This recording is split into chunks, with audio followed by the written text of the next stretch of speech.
I'm sure you've noticed that the convict felon Trump has become more unhinged as we approach the election. It's tomorrow. The news media is sitting around trying to understand why his speeches have turned darker and more aggressive. The explanation is really simple. He has never been held accountable.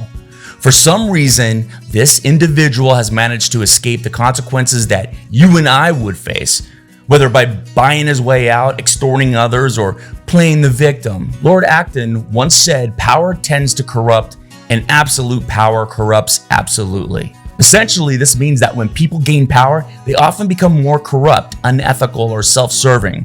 Sound like somebody you know? The more power someone holds, especially if it's unchecked or unchallenged, the more likely they are to abuse it. Even well-intentioned individuals might act immorally if given total authority, as absolute power can distort one's sense of right and wrong. If you need a contrast, take a look at what President Biden did. He could have stayed in the race. He could have reached out for that presidency once again, but he chose not to. This man had the character, and he listened to the people around him to say stand down, and he did. That must have been hard. On the flip side, it's astonishing that the American public elected this man-child Trump as president.